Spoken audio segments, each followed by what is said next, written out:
Hello and welcome back to Crypto. Oh my God, we are in a bull market. Things are looking exciting. And this week is presenting a lot of good news just in the regulatory front, banking expansion of the industry, things like that. Let's dive right in.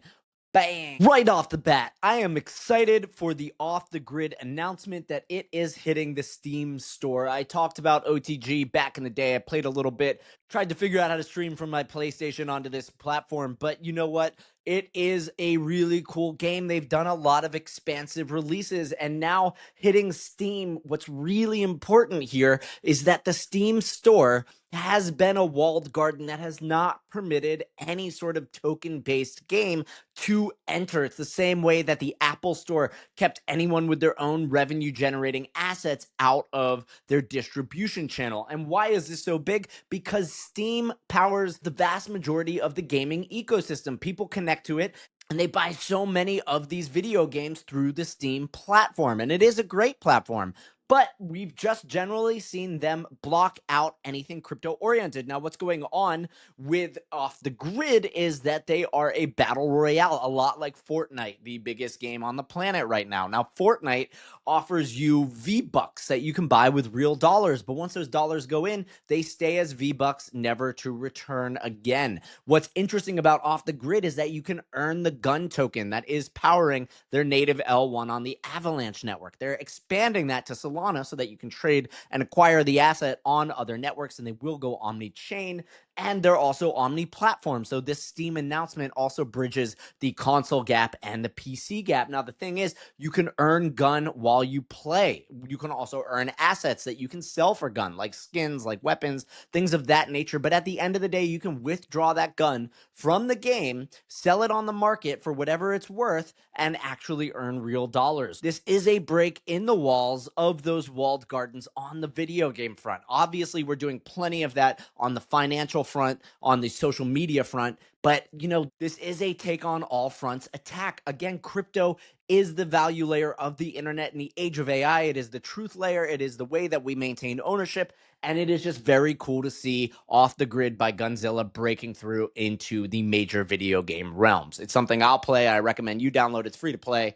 And you can start earning gun right away. In other positive news, we are seemingly thawing off on the regulatory level, all of the enforcement actions. And my boy Shayne Coplan, who's probably one of the nicest, sweetest, and most authentic people in the cryptocurrency space, the CEO of Polymarket, well, the Polymarket probe was ended by the DOJ in a win for crypto bets under Trump. And this was pretty great because if we remember, not only did the CFTC come after and levy massive fines on Polymarket for operating inside the US, and this was, again, without regulations clearly defined. Well, the FBI broke down my door at 6 a.m., took all my computers and phones looking for anything that could imply foul play. And there's nothing really foul about Polymarket. It is a predictions market that is powered on the Polygon blockchain itself. So this is a really useful tool. The reality is it became much more popular than anybody expected, especially during the election. And that's where the FBI broke in. But now, of course, the DOJ is relinquishing that it is just a business. Let it proceed.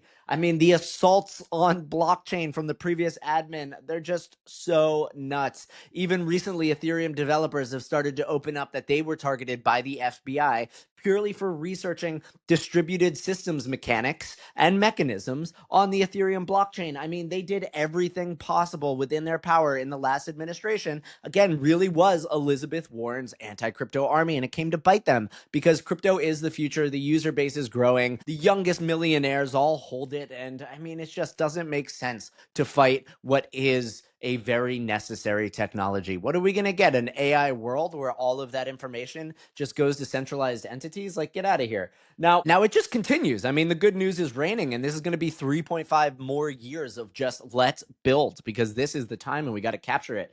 And this is a fun quote from the United States House Committee on Financial Services, right? The Hill, ending the era of uncertainty, Congress delivers for crypto. Sure, fun, but I mean, what's really crazy here, Chairman G.T. Thompson says the era of digital assets is no longer just a promise, it's a national priority. And this is so important. And I've said it so many times, I'm not going to harp on it too long, but obviously stable coins, everybody wants the US dollar. Let's give it to them. Decentralized ledger technology. This is just a better financial rails. Even if we're doing RWAs and falling under the KYC KYC regime of the Bank Secrecy Act, which I do think is problematic. I mean, these things just function better. They're 24/7, 365. They're anti-fragile. They're decentralized. They're protected by a network of people that love and want to support and endorse this. And we can build these amazing companies that use automation, that use AI, and can share all of those savings with its participants. We can build ways to allow that sort of data capture that augments Facebook, that is going to make the AI so useful while putting up walls of protection of self-sovereignty, whether they be zero-knowledge tech, ZK, or just self-custodied wallets. So all of this is pretty amazing and so necessary, and it's just wild to see that it was ever under assault. Now, one of the biggest things that happened, this was really yesterday, is the green light is official. TradFi is now fully allowed to hold your Bitcoin, and this comes from the Office of the Controller of the Currencies. Agencies issue joint statement on risk management considerations for crypto asset safekeeping. What this means is the floodgate is open for the banks. Banks hold the old money, and they're gonna hold the new money. The real question is, can they compete in this environment? Is Robinhood coming for their money? Are these new assets, these decentralized platforms? This does allow the traditional flow of capital to enter into the crypto space in ways that we have not previously seen. Now, remember, Bitcoin is limited. A lot of people have already sold these assets, so it's hard to find new Bitcoin. It's really quite amazing. Now, it continues to go.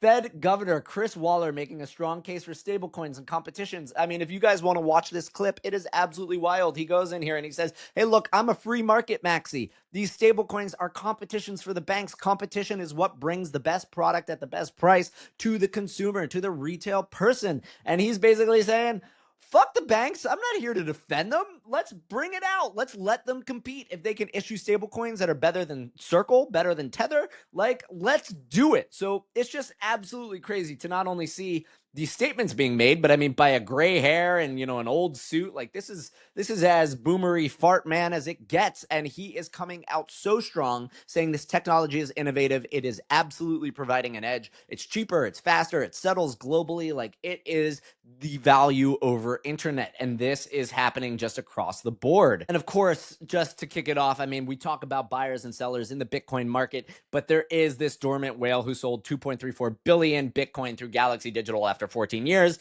marking the first ever sale from an address tied to a 2011 OG. The buy side demand for Bitcoin is outpacing its sell side. We are seeing that most of the Bitcoin OGs really, they thought the $100,000 mark was something that was never going to be seen. A lot have exited, especially when I talk to people that I've known for a long time. And well, suffice it to say, the sell side is becoming more and more difficult. Exchanges are holding less Bitcoin and so on and so forth. So this could be responsible for some of the dip, but man, oh man, is it crazy. Now, all this is happening while the Genius Act goes up for passing today, the Clarity Act, which is where I'm really excited, and of course that anti-CBDC. And what's really crazy is that the Dems have come out with some of these counter arguments against these things, and none of it is actually beneficial or proving growth. They're all saying, hey, these other regulatory methods suffice, like the Pension Act. And basically the Genius Bill is way more strict as to what you can do with these assets than what can be done under a pension account. So it's all very confusing. It's hard to say why the Dems are still trying to die on this hill. It's obviously not a good hill to die on, both for the votes and for the future of the US, but it's still out there. The anti-crypto army, they're very butthurt, and they're trying to do everything they can to continue the assault, but it's looking like we have a good 3.5 years to lay some significant groundwork to build amazing companies that are just indisputable and to take this shit to the moon. So that is all great news to see happening today. I'll keep you posted as we continue to update more and more. I mean, amazing applications are launching every week now with all sorts of awesome infrastructure technology coming out, like zero knowledge proofs. And with that being said, good luck out there. Enjoy the bull market. Stay safe. Don't lever up. And I'll see you tomorrow.